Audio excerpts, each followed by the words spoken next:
opportunity in this. This is really their baby, and we're very happy to be part of it. What I'm going to do is to basically list for you the events, and at a later point, I'm going to ask my colleagues at the table to give more details. At the head table is Mr. David Darky Williams, who is the president of the Garifuna Heritage Foundation. And I want to acknowledge Mrs. Zoila Ellis Brown, who is, I was going to say our advisor, but we'll say our advisor, as I claim my Garifuna heritage back here. We also have with us Miss Cledonna Peters from the Ministry of Culture, Mrs. Aldia Dyer from the Ministry of Education, and Miss Vanessa sorry, you'll have to tell me how to pronounce your name. Demission, from the Alliance Française, who would also be participating. On March 8th and 9th, the first event is the Cultural Marketplace at the Heritage Square, which will be done in collaboration with the Handicraft Center, the Adult and Continuing Education Department in the Ministry of Education, and of course the Garifuna Heritage Foundation. On March 9th, the 4th Annual Schools Garifuna Folk Festival at the Victoria Park, and at our head table, both Mrs. Dyer and Ms. Peters will give us the input from the Ministry of Education and the Ministry of Culture. On March 12th, and 13th, there's going to be an International Garifuna Conference at the Peace Memorial Hall. And the theme for this year's conference, which is the 5th International Conference, is the Island of Baliso, Sacred Lands or Economic Opportunity. The opening ceremony, of course, will take place on the evening of March 12th, and it will be a two-day conference.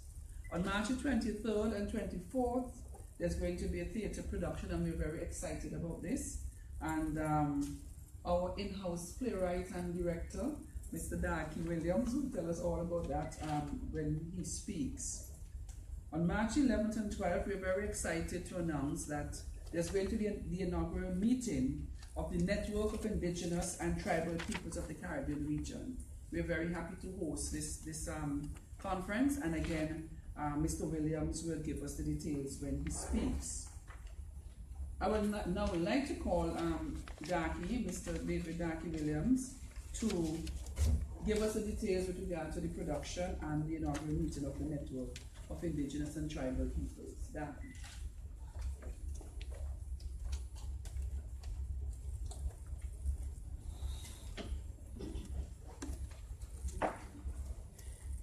Thank you very much, Madam Chair.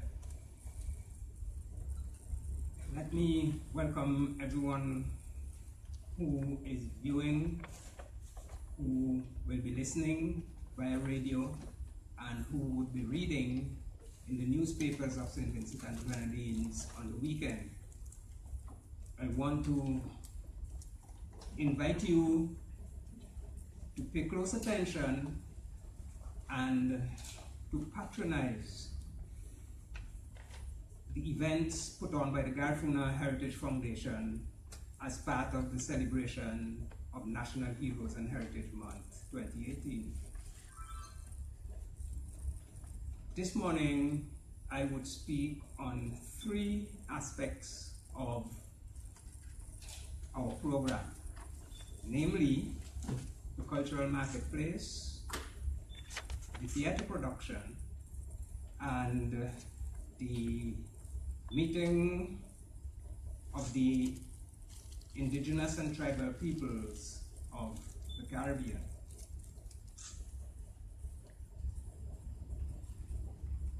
Every year for the past 4 years, the Adult and Continuing Education Department in the Ministry of Education has been collaborating with the Garifuna Heritage Foundation to stage an exhibition of indigenous craft and other products made from local and indigenous indigenous raw material from St. Vincent and the Grenadines. it has always been successful for the craftspeople, and we hope this year that trend will continue. Of course, when you talk about craft or exhibitions, you talk also about the possibility of sales, and that is one of the very important aspects of this exhibition, that people who come to exhibit their productions always get reasonable sales, and we are glad that we can facilitate that, because as an artist myself, I know it is extremely difficult for artists to really make progress with their productions right across the board in St. Vincent and the Grenadines. So we are glad to be associated with this, and we are pleased that we are creating an opportunity for our craftspeople to just make a little bit of money. The other aspect that I would like to speak about is the theater production. This is something completely new for the Garifuna Heritage Foundation, and we are extremely excited about making this incursion into this new field. We are definitely looking forward to the success of this production, both in patronage and in performance. As you know, sometimes you may have a heavy outturn and you end up putting on a not so good production. Our emphasis mainly is on the quality of the production. It is going to be something slightly different to the accepted norm of drama in St. Vincent and the Grenadines. And definitely we look forward to making this presentation. Now, the play, which is the main feature of this presentation, the play seeks to use an element of the Garifuna culture to explore issues faced on a day-to-day basis by women. And I believe when we say women, we're talking about women across the board, not just in St. Vincent and the Grenadines, but at least across the Caribbean, and I dare say in literally every corner of the world. There are some basic struggles that women go through in their day-to-day lives, and this play explores some of those issues. The play is done in a form of a musical. So there is music, there is poetry, there is singing, which is music anyway. There's drumming, music. There's dance associated with music. And then the strength of the play is the drama, the storytelling that you can look forward to. And as a traditional organization, for this production, you may expect to see mature people as part of the presentation. But for us, we have chosen to go with the young people. Almost all members of CAS are of school age, and most of them are still in school, with one or two of them having recently graduated. So we invite you to come out and support this production, and to give us your feedback at the end of the production. It will be staged on the 23rd and the 24th of March at the Peace Memorial Hall. And the entrance fee for that production will be $25. My final elaboration would be on the inaugural meeting of the Network of Indigenous and Tribal Peoples of the Caribbean.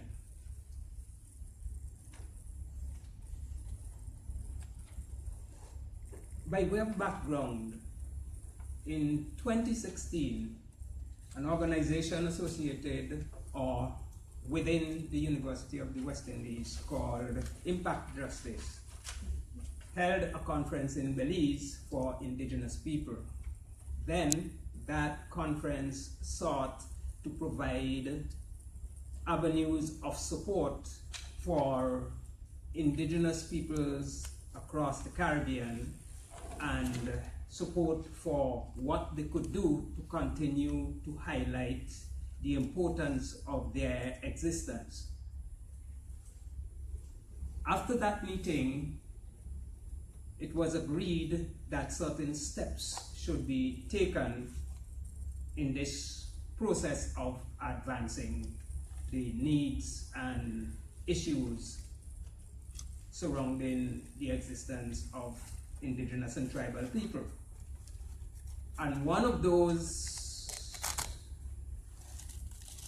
interventions took place in Guyana last year, 2017, when, as mandated by the Belize meeting, a second meeting was held, or conference if you want to call it that, was held in Guyana to explore the possibility of forming a regional organization that would look after the interests of indigenous and tribal people. That meeting ended with the gathering putting together a tentative committee to look after what the next step will be. And well, at least we agreed that the next step would have been the formation of a body called the Caribbean Regions Network of Indigenous and Tribal Peoples. The preparations have been done, and that committee is ready to proceed with the next step, and that is putting an organization together. And they have chosen St. Vincent and the Grenadines, land of Garifuna, to host this first meeting, which I believe, among other things, would elect an executive. The meeting would see representatives coming from Belize, and Belize is a country of several different indigenous peoples. From Belize, Trinidad and Tobago, from Dominica, from Suriname, from Guyana, and from other regions or countries who have an interest in what is happening in the Caribbean.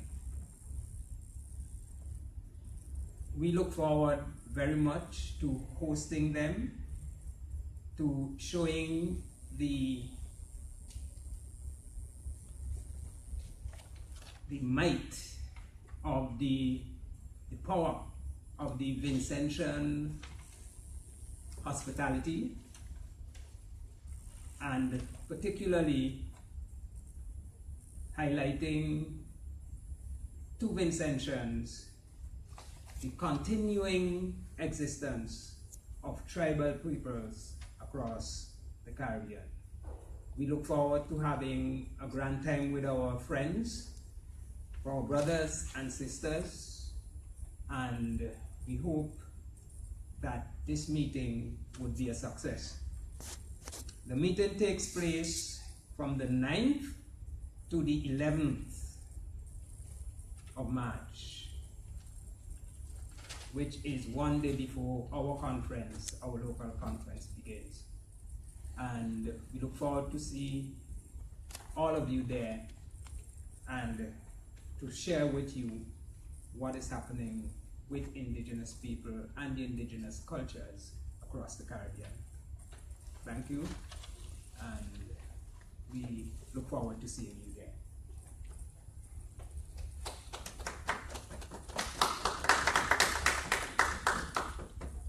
Thank you, Daki. Clearly, the Garifuna Heritage Foundation takes the word heritage in their name very seriously.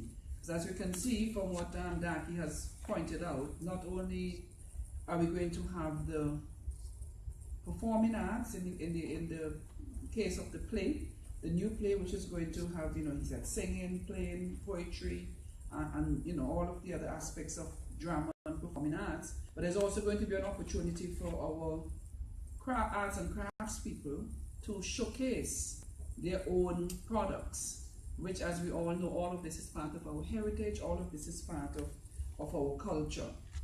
I would like to comment as well on the fact that we are going to be hosting the new foundation, the new organization of indigenous people, as they strengthen their voice, and what better a place than the ancestral home of the Garifuna people. So we really do hope that the Vincentian community will come out and claim our heritage by showing support as the Heritage Foundation continue to expose us to all that is ours, really, as a Garifuna people. I would now like to call Vanessa de Messian. I'm trying to practice the pronunciation, to give us some more details about the 5th International Garifuna Conference. Welcome, Vanessa. Thank you, Madam Chair. Good morning. My duty today is to give you some information on the upcoming 5th International Garifuna Conference held at the Peace Memorial Hall on March 12th and 13th, 2018, and addressing the theme of the island of Baliso, Sacred Lands or Economic Opportunity. The conference will open on Tuesday, March 12th, with an exciting ceremony featuring Dr. Yannick Hume's keynote address titled Baliso, Heritage, Memory, and the Ancestral Legacy of Garifuna Identity. Dr. Yannick Hume is a lecturer in cultural studies at the University of the West Indies, Cave Hill campus, where she specializes in the multidisciplinary field of Caribbean cultural studies with a focus on Cuba and Haiti. She received her PhD in 2008 from Emory University in comparative studies in culture, history, and theory.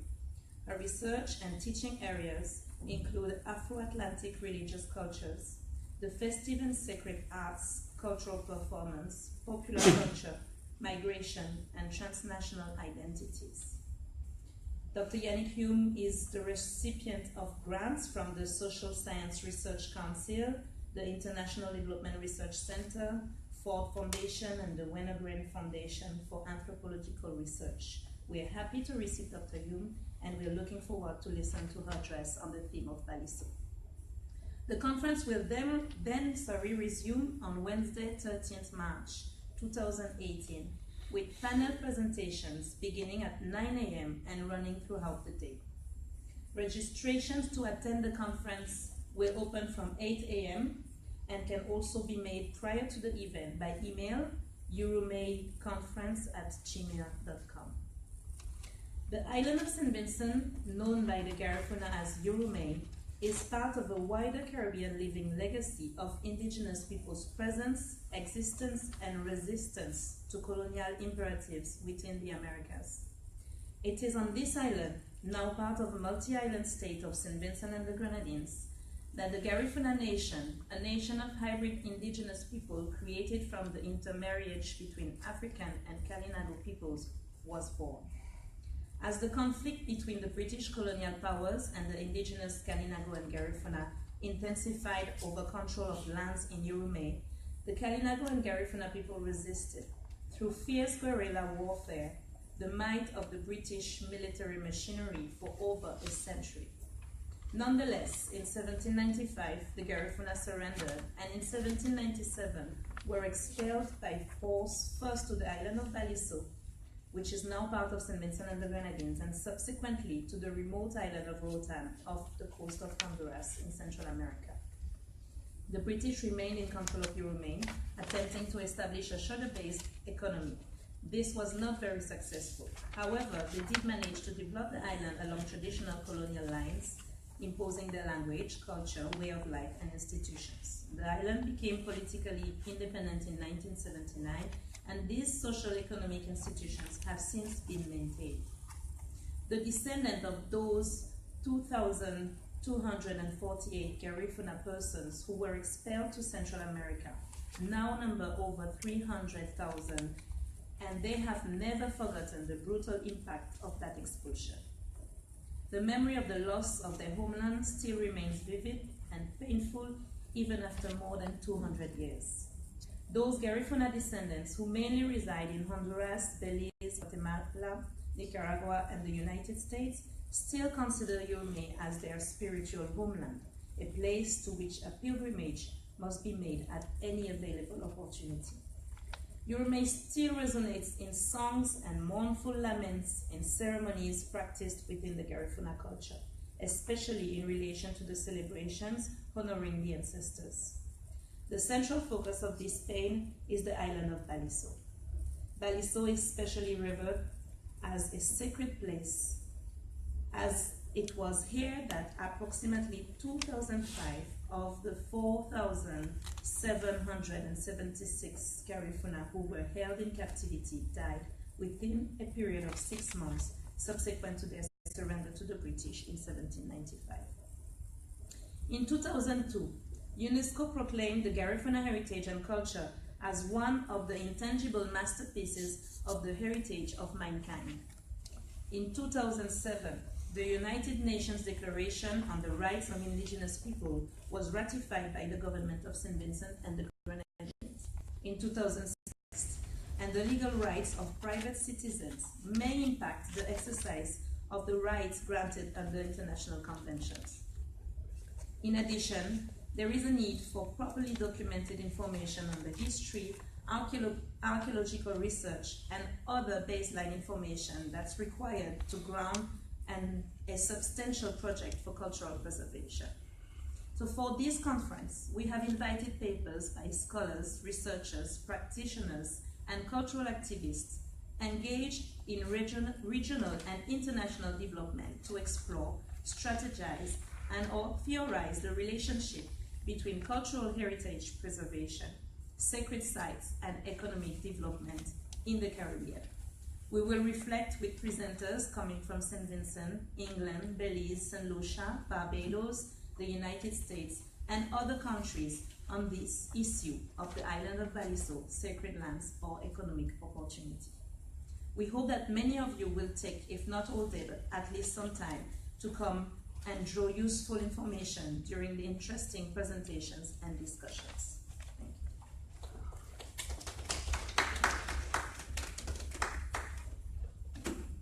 Thank you very much, Vanessa. And I just really want to echo that invitation to attend the conference. I think it's going to be very important for us to continue to be exposed to our history. Just before we started the presentation, we were talking about how little we do know. Even those of us who think that we know, we know very little. And I never tire of hearing about our resistance as a people to British rule, to the desire of the colonial powers to carve us up and divide us up, and the resistance that is so much a part of us and so much that we don't know of. And I really do never tire of hearing about it. I would really encourage colleagues and members of our community to come to the conference. because as you heard, there's a wide range of topics and presenters of different universities, different countries who's going to give their own perspective on what has happened. And we do look forward to Dr. Hume, from our own university, the University of the West Indies, who would set the tone for the conference. So thank you very much, Vanessa, for that, for the information. I would now like to call Mrs. Dyer from the Ministry of Education to give us some more information on the annual Schools Garifuna Folk Festival.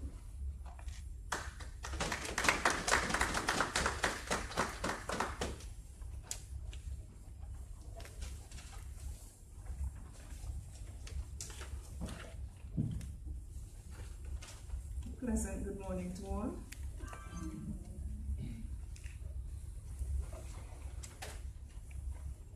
We are all familiar with Walt Disney.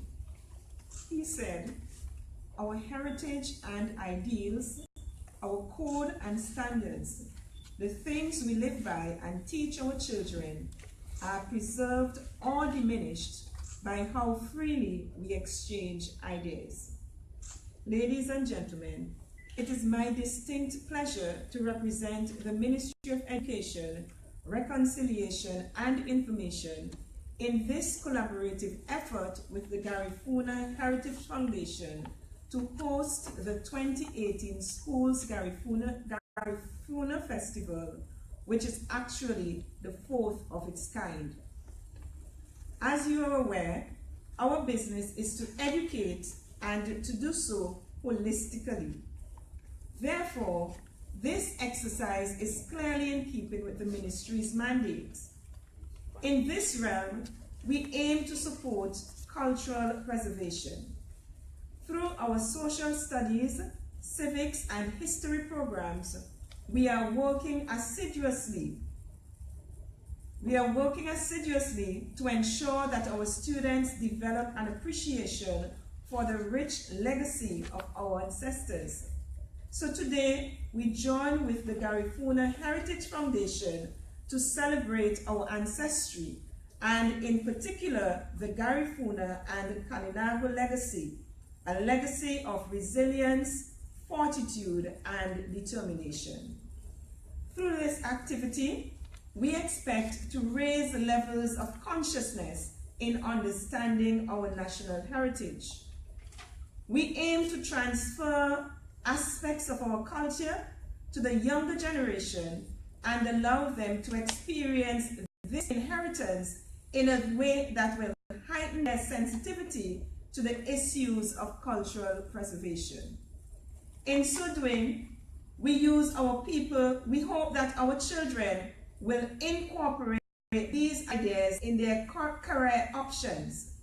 We know that heritage plays a great part in tourism, and tourism is a big business in the world today.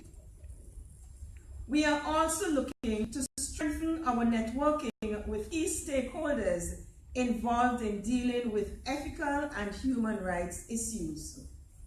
Finally, we continue to aim to motivate students to research the socio-economic, political, and cultural heritage of St. Vincent and the Grenadines, not just as an academic discipline, but also as a rewarding leisure pursuit.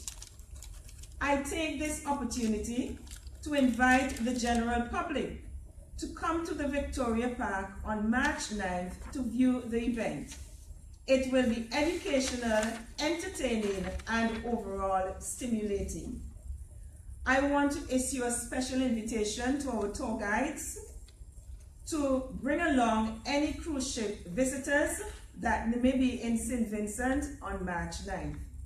As I leave, I join with one of the world's great thinkers to say that, to be remembered, we must provide our children not only with financial prosperity, but also with a civilizational heritage.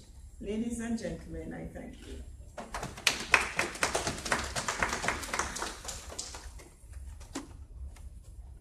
Thank you very much, Mrs. Dyer. Mrs. Dyer is always so enthusiastic about education, I feel like I should go back to school. I wish I had a teacher like you, Mrs. Dyer. As she says, it is the 4th time that the Ministry of Education is collaborating with the Garifuna Heritage Foundation to try to just help our kids to understand and appreciate our legacy. And I like the idea of the exposing youth, not just in an academic way to give them a lecture in a classroom, but to have them actually involved and participating. And it is the same thing that I noted when Darky spoke of the theatre production, that he's having young people, so that not only are they learning as they do, but they're inculcating an appreciation of who we are. So remember, Victoria Park, March 9th. Now I'm going to call on Ms. Cledona Peters to also speak about the folk festival, but she's going to come to us from the Ministry of Culture. Thank you.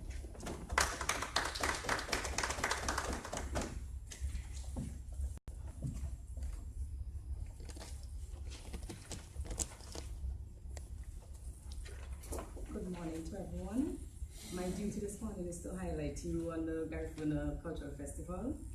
The Ministry of Tourism, Sports and Culture is pleased to collaborate with the Garifuna Heritage Foundation and the Ministry of Education, National Reconciliation and Information in hosting the school's Garifuna Festival. The festival is geared towards heightening the students' interest in the Garifuna heritage, making learning history fun and exciting, celebrate our heritage, and to showcase the talents of our students. As was mentioned earlier, the festival is scheduled to commence on Friday the 9th of March 2018 from 9 a.m. at the Victoria Park. The theme for the school's Garifuna Cultural Festival is Children of Châteauguay, Fruits of Our Heritage. Prior to the festival, there will be a march from the Bishop's College, Kingstown grounds to the Victoria Park, and that march will commence from 8:30 in the morning. Students will be attired in the Garifuna colors, which are yellow, black, and white, and will be accompanied by the Royal St. Vincent and the Grenadines Police Force Band, along with the C.W. Prescott School's marching band. The festival will target both primary and secondary schools throughout our country. So far, we have confirmed the participation of 11 primary schools and 10 secondary schools. The festival will entail areas of the performing arts such as dance, song, drama, choral speech, and musical ensemble.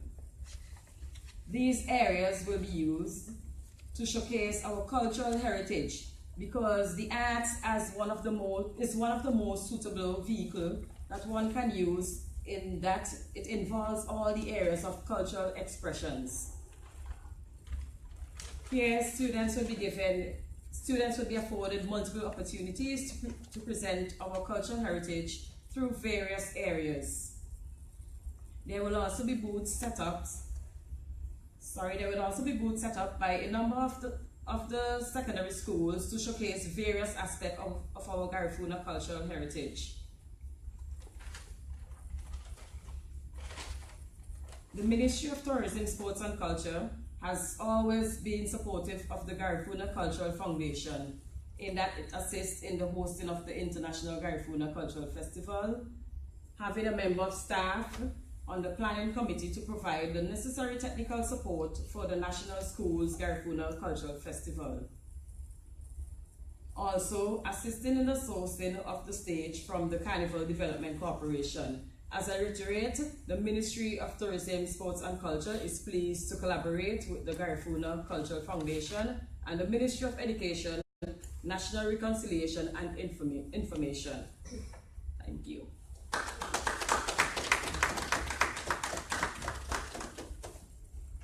Thank you, Cledona.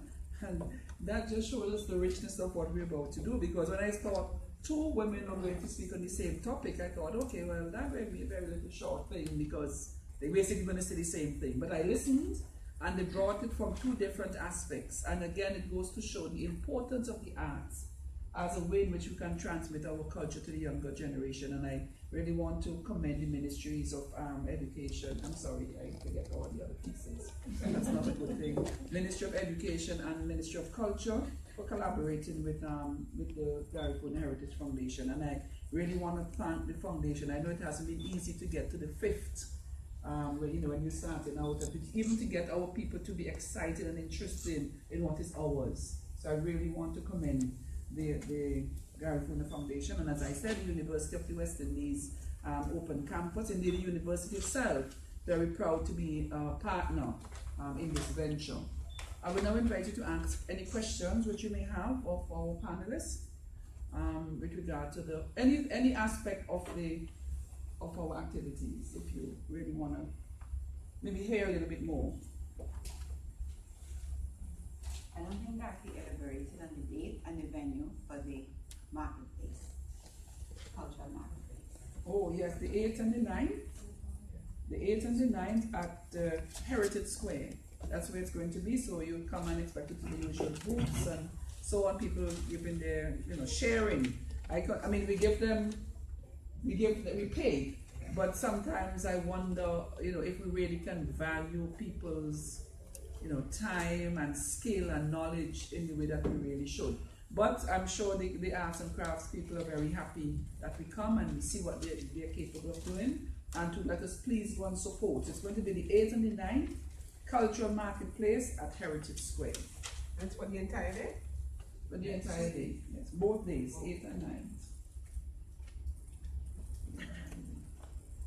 You mentioned here in this paper of down 2,248 Garifuna people who expelled. Okay. And they built up this population into 300,000 right now. Yeah. And they maintain an aspect of the Garifuna culture, which they say missing in some. But that the people here who continue, how you balance the relationship with the Garifuna culture. So now that we have like a representative foundation, how we know our culture overseas and here have any linkages, and we could blend them up. But Dark is going to answer that. But the fact that even the new foundation, it will be like a strengthening, I would think, Darky, of that. Yes. And that's part of the reason why we are collaborating with all of these agencies and organizations outside of St. Vincent. Because as you are aware, the Garifuna culture does not exist in St. Vincent. There are some semblance of it, but we do not practice it in any way at all. And I think that has to do with the legacy of colonialism. The fact that the Garifuna people were forbidden. It's not that it willingly, the Garifuna heritage or the Garifuna culture after the exile willingly immersed itself into the English culture. They were forbidden to practice their own culture, and they were forced to accept this new culture, which is the British culture. And multiply that over 200 years, and you see the end product is that everything will disappear. Any aspects of the any fringe or any little part of the Garifuna culture remain maintain that in St. Vincent, yeah, we have things like the use of cassava, for instance. I think that's the most outstanding of all the culture. We have the way we use the cassava. But even then, and with that, I don't think many Vincentians know that Bam Bam and Ferrine and other things that we do with cassava are remnants of the Garifuna culture. I don't think that many of us actually know that. Because I make several trips to schools, show films, and so on. And when it comes to that particular question, people don't know. And I guess that is spread right across the national sphere, that people generally do not know that they are actually practicing aspects of the Garifuna culture when they use cassava, the way we use it, things like bukuna and those things. they're all Garifuna food. So, might it be said that St. Vincent has like a, you could say like a participant Garifuna culture and Yes. Yes. in existence? But I think the Garifuna people in the diaspora, when they were sent into exile, I think that like everybody else in the world who have been exiled, they have enough space where they are out there to continue to practice their own culture, and I think that is responsible for the survival of the culture in Central America. Whereas it was so badly suppressed here in the land of its origin that it has disappeared over time. Yeah, I think Vanessa wanted to add. I think that what's interesting in those times when we celebrate heritage or when we celebrate Independence Month is actually the exchange and the relationship between St. Vincent and its diaspora. Because as much as we are looking at the diaspora for all the cultural and religious and social aspect that they could have maintained, the diaspora is also looking at St. Vincent as the motherland and as also part of the history before the exile that they don't really have access to. So it's a very strong and symbolic relationship between both, and I think that some cultural things will remain and might not be identified. Some others will have disappeared, but I think it's a joint effort to keep things, to revive things and keep them alive, and not just within the Kalinago and Garinago here and in the diaspora, but also among other indigenous communities around, because at the end the struggles are the same, the challenges are the same, and united obviously we go further and stronger.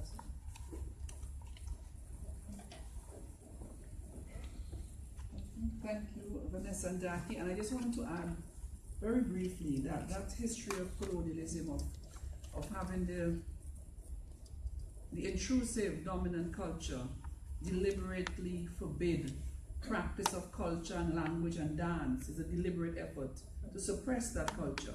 And it's the same for First Nations in Canada, the Aboriginal people in Australia and New Zealand and so on. It's the same thing.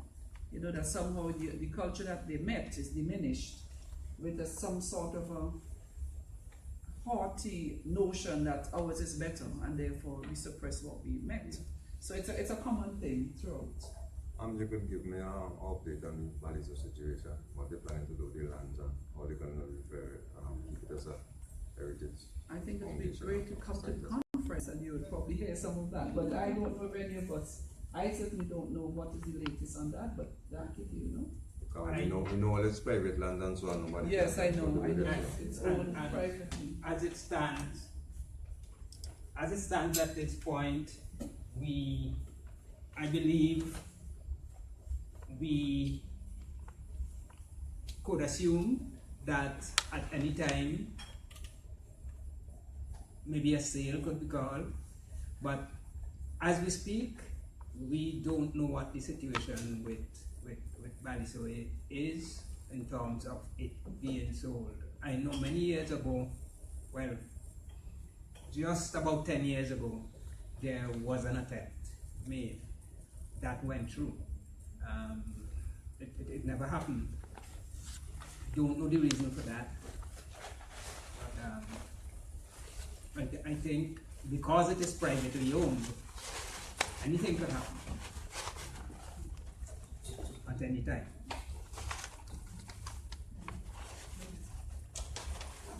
And I think it's also the importance of the theme of this year, the case of Baliso actually. Most of all in discussions now in regional and international discussions on the situation of sacred lands and where you find the balance between having a sacred land which is private, with what do you do in this case, what can we do for Baliso. So this is the purpose of this conference, to discuss on this case of Baliso.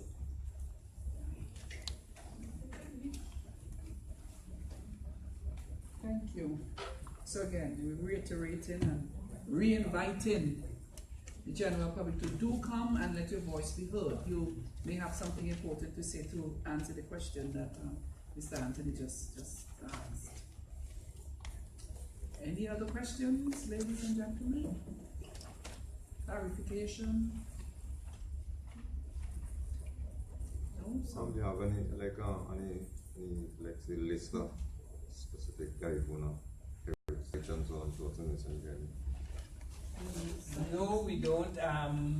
Not at this point. I think the National Trust, if there are actually formally designated sites and so on, the National Trust would be the place where you can access those.